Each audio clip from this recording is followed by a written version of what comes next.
Uh, Ever wonder why anime feels more popular now than ever before? The 1990s changed everything, bringing us classics um, like N5 is um, these titles broke through barriers and introduced a global audience to the magic of Japanese animation. But something similar is happening right now. And one series is leading the charge, carried access. The 2020s have seen anime explode into the mainstream. Um, Titles like and are dominating charts, but it's that truly opened the door for this decade's incredible rise. It brought anime back to theaters worldwide, fueled massive streaming numbers, and reignited that same feeling of discovery the 90s sparked. The 2020s are now the strongest anime decade in 30 years, and is the reason why I have the 90s established anime as a global storytelling force, and shaped how the world understood anime and proved animation could tackle mature themes for adult audiences.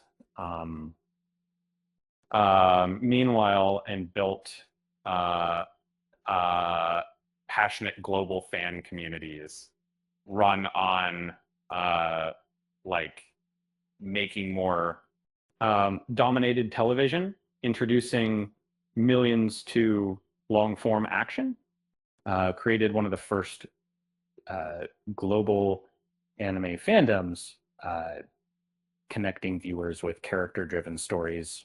Simultaneously, Studio Ghibli cemented anime's place in theaters, appealing to audiences of all ages.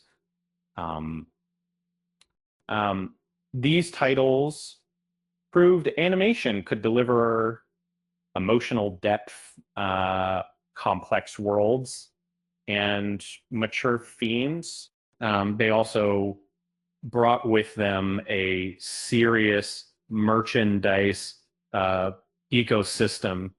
Um,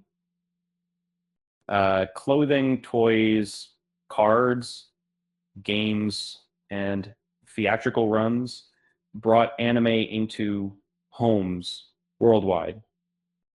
Major media outlets began covering anime as a cultural force, and viewers kept saying, I've never seen anything like this.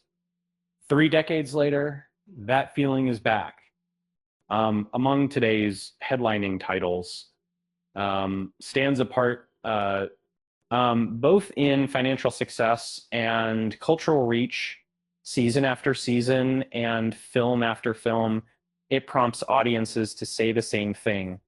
And Ufatable's adaptation debuted in 2019, but its global impact started in 2020, making it a cornerstone of the decade.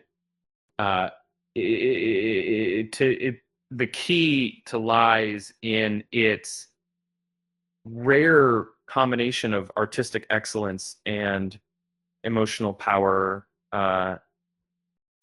beyond beautiful art and combat. It tells a phenomenal story of love, loss, sacrifice, and humanity. It strikes a unique tonal balance accessible to a wide spectrum of viewers. It's dark, but never bleak, violent, but not overly gory, and serious, but with warmth, hope, and stunning action sequences, for an entire generation of first time anime viewers, is a perfect entry point. Uh, um, Not too frightening, not too chaotic, not too confusing, but still powerful enough to leave a lasting impact. Um, And then its structure also makes it easy for newcomers to jump in at any point. The constant use of backstories, while criticized for pacing, provides emotional context and allows viewers to connect, uh, even if they start mid-arc. This accessibility was crucial when arrived in 2020. Countless first-time anime viewers saw the film without watching the first season and were still stunned.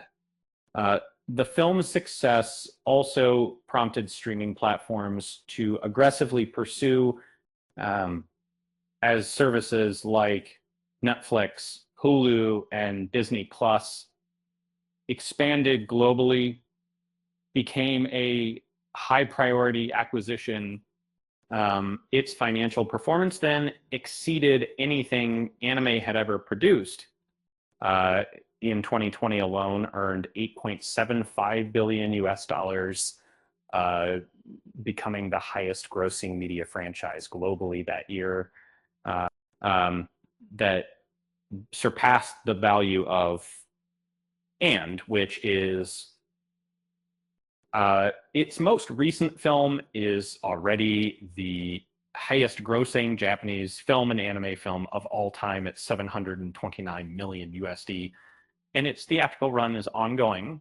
The impact of Rise hit the industry almost immediately. 2020 was already set to be a landmark year, um, but success underscored just how large the global audience had become.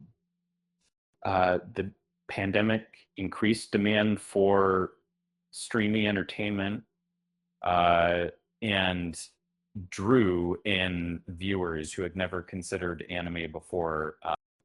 This led to a wave of breakout hits, and are rising as the decades successors to each working to match its quality and visibility.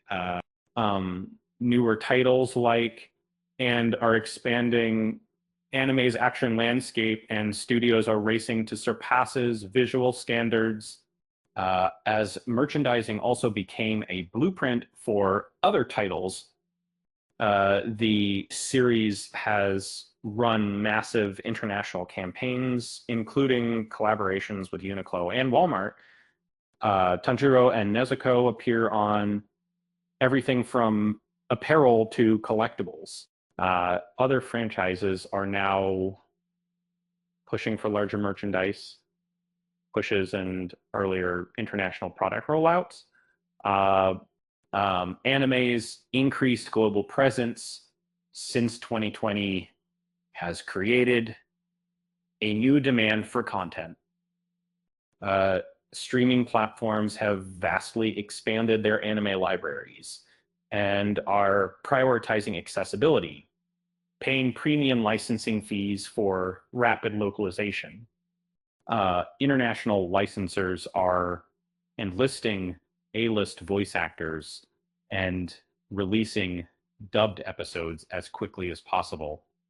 A clear example is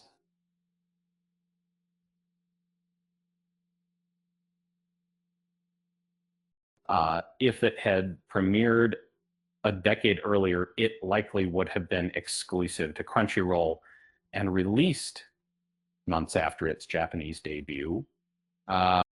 Instead, it launched simultaneously on Hulu, Netflix, and Crunchyroll with a same-day English dub featuring established voice actors. This showcases the commitment of platforms to release new anime titles quickly, and